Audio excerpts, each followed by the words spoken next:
And And we're back oh, with game 2 of Team Phub versus Team Alerion, or Alerion Gaming, sorry. We've got interesting pick bands here, and if I could see them, that would be great. so they actually have not gotten into pick ban just yet. But going off of last game, we definitely quoted that we wanted to have adaptations. So far, coming into Alerion Gaming is sort of banning out the same options that they did last game. It's the same with Team Phub. They're likely trying to pinch Artiller's champion pool just to kind of keep Changing it up a bit, however, with the Ezreal and the Rengar ban. Right. We definitely said we wanted to see the Rengar ban unless they were going to go for something that can match it. I honestly feel like Xin Zhao could have done pretty fine. What do you think of that? Lots of early aggression? Looking for that first blood? Right. And the Braum Lucian coming out. This bottom lane combination is going to go for so many fights early on. Most likely trying to get as much power done onto Alerion Gaming's bottom lane before they can sort of take a lead and run with it. But with a Alistair Twitch sort of like counter pick to that option, honestly feel like they may be able to sort of match the aggression. Twitch won't be able to do much early on just because of the fact that it's Twitch. But Twitch, if given a chance, can definitely rack up those sneaky kills and get to that mid-game power spike and just run with it. The Silas pick coming out of Alerion Gaming. Silas is there's a meme going around. EU Silas is terrible, NA Silas is the best. Let's see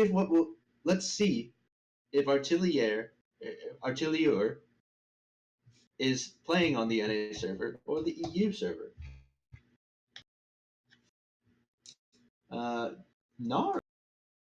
and Galio. Flex. Maybe.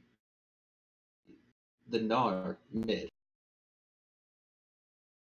Probably not, though.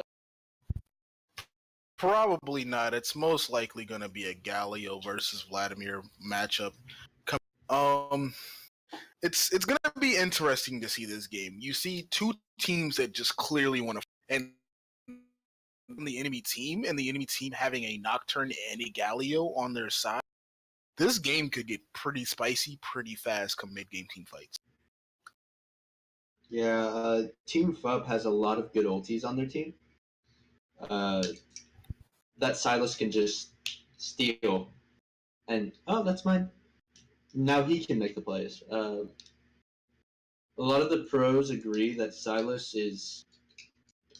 feels kind of bad until you hit that level 16 spike, where he has something like a 10-second, 12-second cooldown. It's ridiculous how low that cooldown is.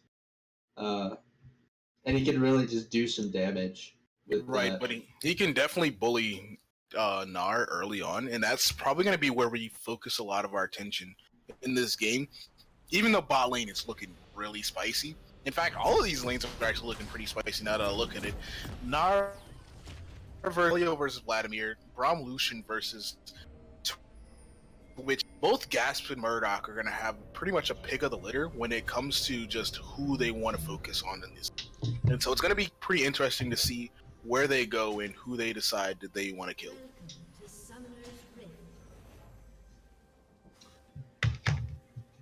On Team Alerion, we have a bit of a 5-man going on. Right, and here we are in the game 2. Looks like Alerion is going to go ahead and with its line of scrimmage, but Team Phub once again sort of posturing themselves for the early invade. It looks like Alistair did not spot them out just yet, and looks like they're going to go for it, but they're most likely going to just back away, use that little bit of positioning, maybe to grab an extra ward. But with little actual information on their side, Alerion Gaming was able to actually get an early ward down on red, and Nars walking up towards this bush. Will he walk right into it? It looks like he's going to drop a ward himself and then walk right around. He knows that they're a little cheesy right now. Oh, and we might actually see Team Phub come around for... Oh, they're going to collapse. And here comes Team Phub coming in on Alerion Gaming, and it's looking a little spicy. Xin Zhao has to flash away. Is he going to live with his life? Are they going to flash for the kill? And there goes the Nocturne flash with the Q, and there's first blood to Team Phub. Right on the Gnar, too. Definitely not something that Silas is going to be a fan of. Definitely not. And he's most likely, but thankfully because of the fact that it's still early game, 400 gold is not something that you want, but Gnar's not going to back with it, so he's just going to sit on that 400 gold.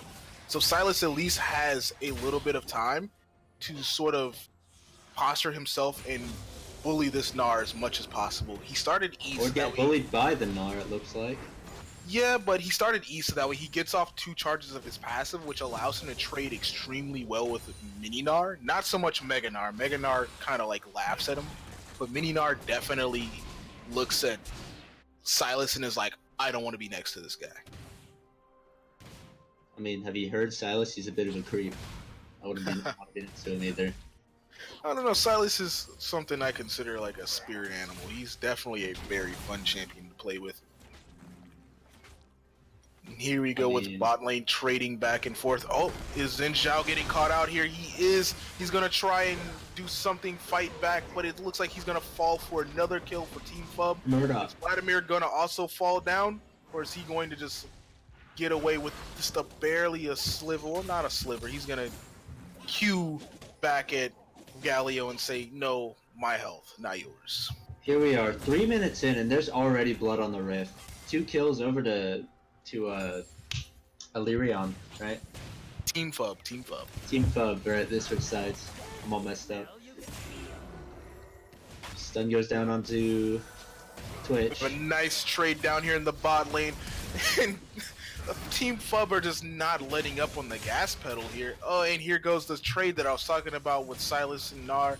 With Mini Gnar, Mini Gnar doesn't have as many resistances or health, so Silas's damage is going to stick very hard onto him.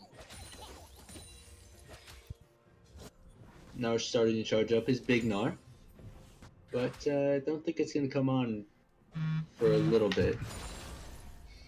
Hopefully we can get some action in the mid lane, or it's just going to be a wave clear. I think that's how the players like it, and that's fine. Doesn't make for very good commentary, though.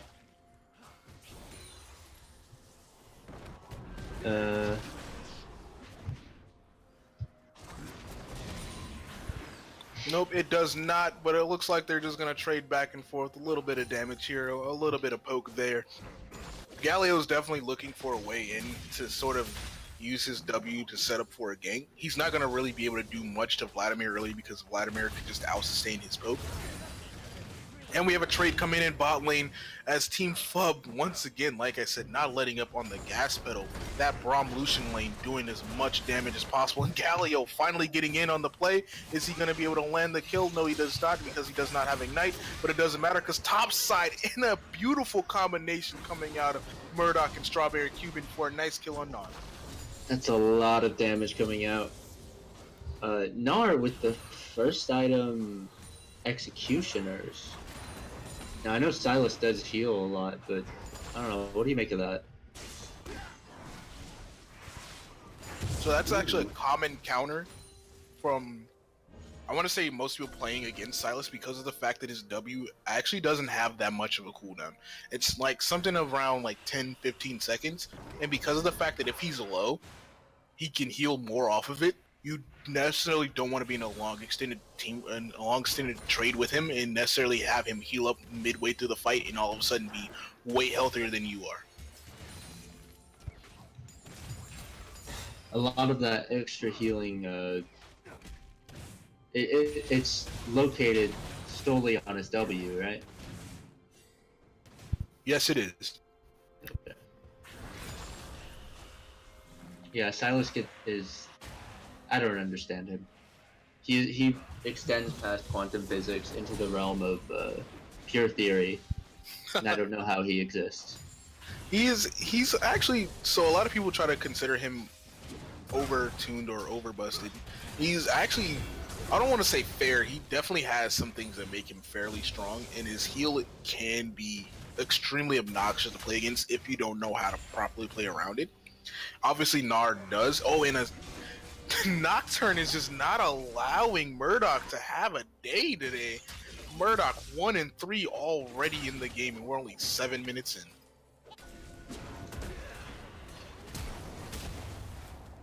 Is Nocturne going to make it out with a nice blast cone over? It looks like he's just going to float around, see what else he can get as their bot lane kind of runs for safety. Nocturne being a little aggressive here, but ooh, and the nice ult from Galio coming in, and this looks like it's going to be a well-extended trade. Ooh, the Gnar ultimate from Sylas, stealing that one away.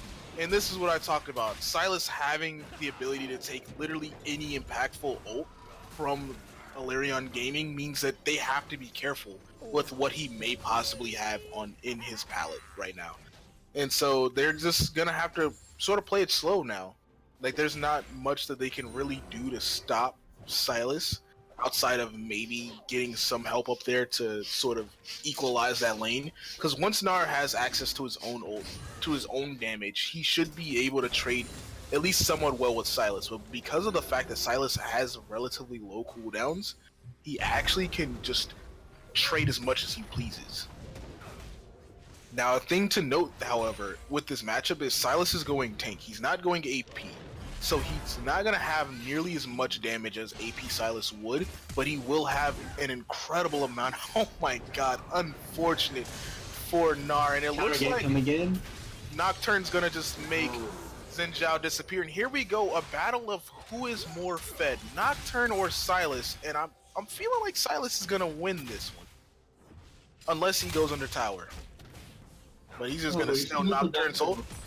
He might actually go for that if he gets some vision, but we see Galio sneaking up top. He might try to go ahead and get this kill, but he might actually let it go. Oh, he scared him away. He's going to just chase him down.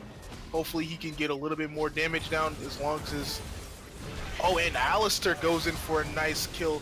Well played by Sylas to sort of set up his bot lane for a play, but they turn it around on Twitch, almost getting that kill. He most likely did not have enough time to pop his E.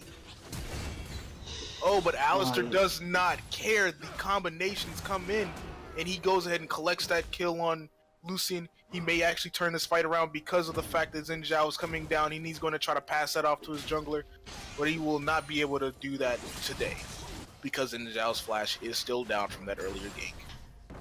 A decent trade for Twitch. The kill didn't go on to Lucian, so Lucian's still... Well, he is an early game threat. He's not as much as he can be. Right. Twitch definitely just needs to like sit back, scale, just farm, you know, chill, have a little bit of a drink, you know, sip on your moldy cheese, as Twitch mains often carry. Right. And Gnar collecting these plates, however, even though Sylas is ahead, Gnar is actually able to stay relatively similar in gold value because of the fact that he's just getting these plates. He's actually ahead by like 400 gold. It's ridiculous how much CS and gold plates are really doing for him in this lane, even though he's just dying over and over. Remember, kids, it doesn't matter how many kills you have if you don't farm up. Right. And Sylas is going to go in for another trade. The Iceborne Gauntlet doing a little bit, but Gnar is actually able to just stay away. Oh, and the stolen Gnar ult to get Sylas finally into this fight. Hopefully, he's able to get this kill, and he's able to get Xin Zhao somewhat on the map. Sylas is going to die for this, however, and Xin Zhao is just going to have to slowly walk away from this menacing Galio, who's going to try his hardest to get this kill. But on the other side of the map, we have Nocturne coming out of a pink bush to go ahead and lock down this Alistair for yet another kill. 4-0